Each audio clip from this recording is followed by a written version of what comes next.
réussir votre année 2025 et atteindre tous vos nouveaux objectifs pour la nouvelle année. Les amis, bienvenue à vous dans cette nouvelle vidéo dans laquelle je vous explique comment réussir votre nouvelle année 2025. Alors, j'ai pas voulu faire cette vidéo en début d'année parce que je suis sûr qu'en début d'année, ce type de vidéo, vous en avez beaucoup. Et donc, j'avais pas envie d'être un peu noyé dans cette marée-là, tout ça. Et donc, je fais cette vidéo actuellement. Il faut savoir qu'au moment où je tourne cette vidéo, on a déjà fait 20% de l'année. 20% de l'année.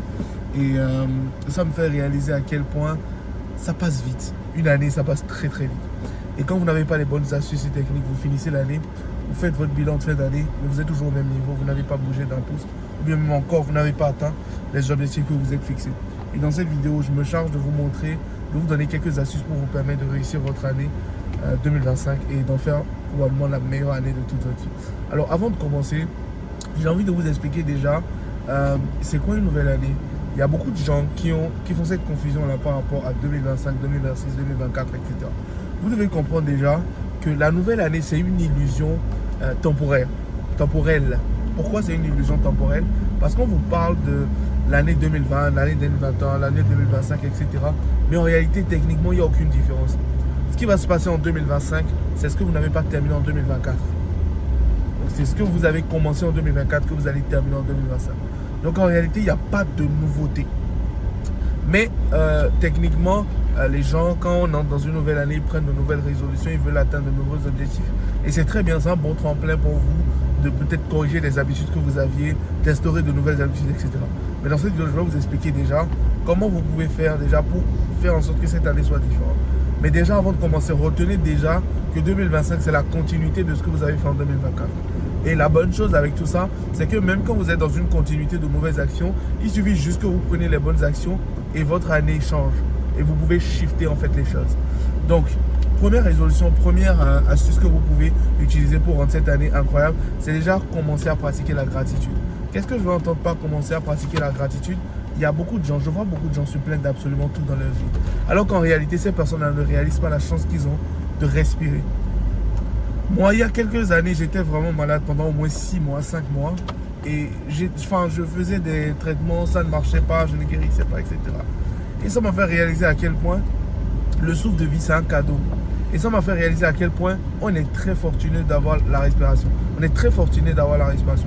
Le fait de se lever tous les jours, de pouvoir respirer, de se lever tous les jours, de pouvoir voir ses proches, de se lever tous les jours, de pouvoir sentir l'odeur de sa femme, de ses enfants, tout ça, c'est un gros cadeau. Et ça, vraiment, même si vous n'avez pas de l'argent dans votre compte actuellement, célébrez ce succès-là. Parce que c'est un succès monumental, c'est un truc mouse, quoi. Vous ne réalisez pas la chance. You are fucking lucky. Vous êtes tellement chanceux d'avoir tout ça. Vous êtes chanceux de voir vos enfants grandir. Vous êtes chanceux de voir votre femme quitter le travail et revenir. Vous êtes chanceux de voir votre mère. Vous êtes chanceux de voir votre père. Vous êtes chanceux de voir votre fils grandir. Vous êtes chanceux de voir votre fille faire ses premiers pas. Donc les amis, vous devez vraiment pratiquer la gratitude. Et encore, moi je suis chrétien, mais je respecte toutes les religions. J'ai toutes les religions parce que je pense qu'on a tous un point en commun. On sert tous Dieu. Et en fait, j'ai compris qu'en réalité, dans la Bible, par exemple, le Seigneur bénira plus celui qui en a beaucoup. Parce que celui qui en a beaucoup reconnaît ce que Dieu fait pour lui. Mais celui qui en a peu et qui se plaint, Dieu enlèvera ce que lui a de peu et ajoutera sur celui qui a déjà beaucoup. Et donc, en fait, cette parole-là vous apprend à quel point, si ce que tu as aujourd'hui, tu ne l'apprécies pas, si tu ne valorises pas ce que tu as aujourd'hui, le Seigneur va t'enlever ce que tu as et donner à celui qui en a déjà beaucoup et qui est reconnaissant. Donc la reconnaissance, c'est même le mot le plus important. Vous devez être absolument reconnaissant. Vous devez pratiquer la gratitude every single day. Vous vous levez le matin, première chose que vous faites, agenouillez-vous. Arrêtez de faire des prières. J'ai compris aussi qu'il faut arrêter de faire des prières. Oh, que Dieu aide cette personne. J'ai compris aussi qu'il faut arrêter de faire des prières pour demander des choses à Dieu. Il faut faire des prières pour remercier Dieu. Je pense que c'est la plus grande des prières. Moi, c'est la prière que je fais actuellement. Seigneur, merci pour ma santé. Merci pour ma vie. Merci du fait que j'ai mis ma mère à l'abri. Merci aujourd'hui du fait que mes proches ne manquent plus de rien. Merci pour ma famille. Tout ça. Donc, en fait, vous devez être reconnaissant pour ces petits détails-là. Tous les détails. Je ne vais même pas appeler ça des petits détails. Parce qu'en réalité, c'est des cadeaux. Pour pouvoir vivre tout ça. Si vous voulez pratiquer la gratitude, vraiment, les amis, faites un tour dans le plus grand hôpital de votre ville. Allez dans le plus grand hôpital de votre ville et allez voir. Allez voir. C'est dingue, c'est dingue, c'est dingue, c'est dingue. Moi, je me rappelle, j'étais en Éthiopie. Je suis allé dans un hôpital. J'ai vu des choses, les gars. C'est la folie. C'est pas de jeu. Vous ne réalisez pas la chance que vous avez d'être là. Donc le premier point, la première astuce pour pouvoir faire de 2025 la meilleure année de toute votre vie, c'est déjà pratiquer la gratitude. La deuxième astuce, c'est comprendre que tout ce qui se passe dans votre vie est totalement de votre faute. Pourquoi vous devez comprendre ça? Parce qu'aujourd'hui, quand vous avez la responsabilité de votre vie, quand vous prenez la responsabilité de tout ce qui se passe dans votre vie, vous vivez différemment. Vous n'êtes plus victime. Parce qu'il y a beaucoup de personnes, c'est des victimes des événements. Je vous explique. Ils ont peut-être, ils suivent une formation. Le premier mois, ils n'ont pas de résultat. Oh, le formateur est un arnaqueur, c'est un voleur, etc. Mais est-ce que tu as pris le temps d'appliquer tout ça? Est-ce que tu as pris le temps de te demander pourquoi d'autres étudiants ont des résultats, mais pas toi? Est-ce que tu t'es déjà demandé qu'en réalité, est-ce que tu t'es peut-être dit que peut-être que le problème vient de toi? Parce que ça, en fait, c'est un recul que beaucoup de gens n'ont pas. Moi, aujourd'hui, j'ai déjà investi en tout pour tout. J'ai déjà investi plus de 100 000, 150 000 dollars en formation. J'ai acheté tellement de formations. Mais parfois, même, j'ai acheté des formations à 3 000 dollars, 2 000 dollars. Et derrière, c'est des formations à 2 000 dollars, 3 000 dollars derrière. Mais je n'ai pas eu peut-être le résultat. Je ne vous dis pas d'acheter des formations, de ne pas avoir du résultat. Mais je n'ai pas eu du résultat. Mais tu veux que je fasse quoi? Tu veux que peut-être j'envoie un mail au formateur, lui dire qu'il est un arnaqueur? Je n'ai pas que ça à faire, quoi. Moi, je continue ma vie. Parce que je me dis que tout est absolument de ma faute. Déjà, ma première responsabilité, c'est qu'en fait, je n'ai pas peut-être pris le temps de bien investiguer sur la formation pour voir peut-être que si la formation me convient vraiment ou pas. Et donc ça, c'est ma responsabilité. Et dans tout ce qui se passe en réalité dans ma vie, je me dis, calme-toi, tu ne vas pas te plaindre, c'est ta responsabilité. It's your fucking responsibility. Donc, du moment, quand on parle du postulat que c'est ma responsabilité, il faut maintenant que je réfléchisse à des solutions pour résoudre cette problématique. Parce que quel que soit ce que je ferai, c'est ma putain de responsabilité. Pardon du mot, mais c'est ma responsabilité. Vous devez comprendre ça. C'est ma responsabilité. Et je n'ai pas le choix. Je dois absolument faire avec. Il n'y a pas de problème à ce niveau. C'est ma responsabilité. C'est important de comprendre ça. Tout ce qui se passe dans votre vie, c'est votre responsabilité. Vous prenez la responsabilité de votre vie. Et quand vous faites ça, vous n'êtes plus victime des situations. Quand vous avez une situation qui prévaut, vous prenez d'abord la responsabilité sur vous. Et après, vous cherchez des solutions. Ça, c'est la deuxième astuce. La troisième astuce, c'est le stoïcisme. Et pourquoi je vous parle du stoïcisme? C'est qu'en fait, j'ai développé un schéma de pensée dans ma vie aujourd'hui qui change vraiment mon existence. Je pense que c'est le schéma de pensée le plus puissant que j'ai jamais vu de toute ma vie. Et ce schéma de pensée dit en réalité que je me concentre sur ce que je peux contrôler et je laisse tout le reste. Ça, c'est la troisième astuce. Vous devez vous concentrer sur ce que vous pouvez contrôler et vous laisser tout le reste. Je vous explique une situation très simple. Aujourd'hui, là, par exemple, je suis en train de tourner cette vidéo YouTube. Je vais la monter, je vais la poster. Qu'est-ce que je contrôle là, vraiment? Ce que je contrôle vraiment, c'est la vidéo que je tourne, les astuces que je donne. Je fais tout ce que je peux pour que la vidéo marche et que la vidéo perce. Ok? Enfin, perce, c'est un trop grand mot. Mais je fais tout pour que la vidéo marche quand même. Mais si la vidéo ne marche pas, est-ce que je peux contrôler le fait que YouTube ne mette pas en avant ma vidéo? Non. C'est comme les situations dans votre vie. Vous avez peut-être fait tous les efforts qu'il faut. Vous avez mis le budget qu'il faut. Vous avez travaillé comme il faut. Vous avez fait tout ce qu'il faut. Et vous n'avez pas de résultats. Ce que vous devez vous dire, c'est qu'est-ce que je peux contrôler dans cette situation? Au lieu de devenir une victime, de commencer à me plaindre, de commencer à me dire ma vie est foutue, je suis maudit, etc. Demandez-vous, qu'est-ce que je peux contrôler? Dans cette situation-là, qu'est-ce que je peux vraiment contrôler? Ok, je suis dans une situation de merde, j'ai pas d'argent, etc. C'est grave, etc. Mais est-ce que me plaindre va résoudre ma situation? Non. La réponse est non. Ok, si me plaindre ne va pas résoudre ma situation, qu'est-ce que je peux faire pour contrôler cette situation? Ce que je peux faire, c'est mettre des actions en place, travailler plus pour aller chercher plus de résultats. Point. Tout le reste, c'est absolument pas votre problème. Et ça, c'est du stoïcisme en fait. Et moi, c'est des problèmes. Moi, quand je suis entré dans l'année 2025, j'étais entré avec beaucoup de problèmes. Énormément de problèmes. Tu as ton compte qui te fait bloquer ici, tu as ton compte bancaire aussi qui se fait bloquer, tout ça, tout ça. Mais chaque jour, quand je me levais, que j'avais envie de me plaindre, parce que se plaindre c'est naturel, et que j'avais envie de me plaindre, je me rappelais de, ok, qu'est-ce que tu peux contrôler dans cette situation? Ce que tu peux contrôler dans cette situation, c'est les actions que tu mets en place. Donc tout le reste, c'est pas ton problème. Calme-toi, respire, continue de mettre des actions en place. Et c'est tout. Et qu'est-ce qui se passe? Échec et mat. Vous devenez mettre des situations. Très important. Et cette astuce-là, vous devez vraiment la noter. Et la quatrième astuce pour dominer l'année 2025, c'est de vous former à une compétence à haute valeur. Et qu'est-ce que j'entends par une compétence à haute valeur? C'est vous former à une compétence que les gens demandent. C'est une compétence que le marché demande, une compétence pour laquelle les gens seraient prêts à payer. Et ça, en réalité, aujourd'hui, c'est très rare sur Internet. La plupart des personnes aujourd'hui vont faire des business comme le dropshipping, le trading, l'e-commerce, tout ça. C'est pas que c'est des business qui ne marchent pas. Hein. Mais aujourd'hui, en 2025, avec les tendances de 2025, si vous voulez faire de l'argent rapidement, en sécurité, sans prendre de risque, vous devez absolument, mais vraiment je vous dis absolument, avoir une compétence que vous vendez aux gens contre rémunération. C'est-à-dire vous vendez votre savoir-faire aux gens et les gens vous payent pour ça. Et la compétence la plus recherchée aujourd'hui, c'est les tunnels de vente. La création des tunnels de vente. Pourquoi la création des tunnels de vente, c'est la compétence la plus recherchée? Parce qu'allez voir juste sur votre Facebook aujourd'hui toutes les publicités qui passent par jour. Par jour, au moins, vous voyez au moins 30, 50 publicités. Mais toute cette publicité-là redirige vers quoi? Redirige vers un tunnel de vente. Et tous ces coachs-là, ces consultants-là, ou tous ces formateurs qui vendent des formations et tout, ils ne savent pas créer des tunnels de vente. Ou même peut-être même le tunnel de vente n'est pas rentable. Et donc aujourd'hui, quand vous êtes un expert des tunnels de vente, vous avez le choix de travailler avec qui vous voulez. Même en ce moment-là, même où je suis en train de me diriger vers un client qui a un tunnel de vente qui ne marche pas comme il veut. Donc il a besoin de mon expertise pour l'aider à optimiser le tunnel et avoir plus de résultats.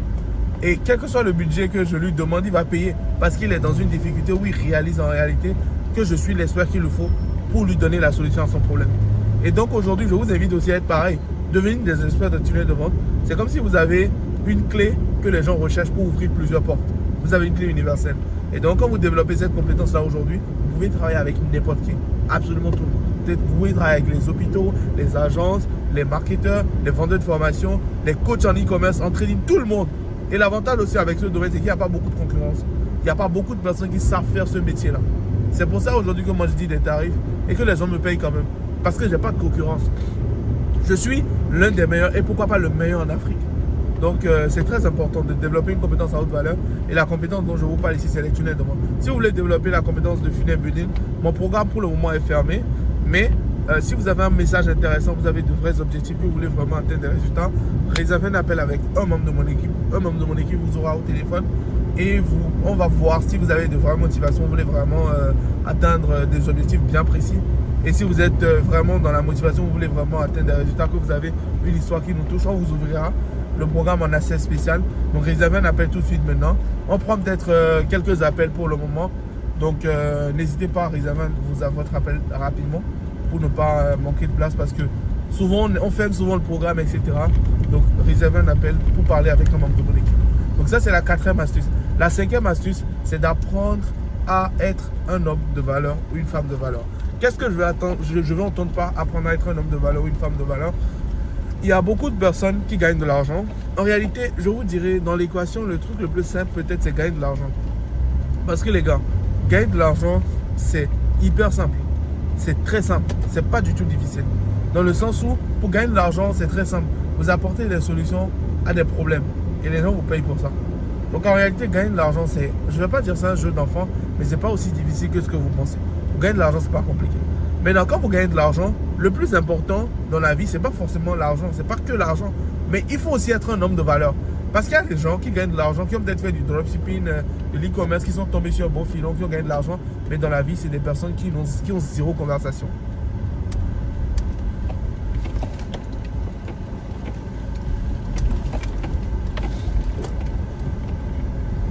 Ils ont zéro conversation. C'est des gens qui ont, aucune conversation. Ils sont juste là. Ils ne savent pas parler, ils ne savent pas raisonner. Tu ne peux pas tenir un débat de 30 minutes avec lui. C'est désastreux, quoi. C'est vraiment désastreux. Et parfois, tu te dis, mais ça vous sert à quoi de gagner de l'argent si vous ne pouvez pas tenir des conversations? Et ça, par contre, les gars, c'est très complexe. C'est pour ça que vous devez être un homme de valeur, une femme de valeur. Vous devez apprendre des compétences annexes au fait de gagner de l'argent. Parce que gagner de l'argent, comme je vous ai dit, c'est facile. Vous devez juste apporter des solutions à des problèmes et derrière, les gens vous payent. Et ça, c'est pas la chose la plus compliquée. Si vous développez une compétence, prenez une compétence comme le funnel, vous allez gagner de l'argent. Mais ça ne sert à rien de gagner de l'argent et d'être quelqu'un d'inintéressant. On s'ennuie avec vous, la conversation est très difficile avec vous, vous ne pouvez pas raisonner, tout ça. Donc pour devenir un homme, une femme de valeur, vous devez commencer à lire beaucoup, vous devez commencer à lire peut-être un livre par semaine, vous devez apprendre des codes, comment parler, comment s'habiller, comment se tenir, etc. Vous mangez bien, vous parlez bien, vous sentez bon, vous lisez des livres, etc. Bref, vous connaissez quand même cette petite astuce-là pour devenir une femme de valeur. Donc cette astuce-là, vous devez forcément devenir une femme et un homme de valeur. Parce que avoir de l'argent, c'est bien, mais derrière, il faut être aussi un homme intéressant. Il faut être un homme aussi avec lequel les gens ont envie de rester, les gens ont envie de discuter.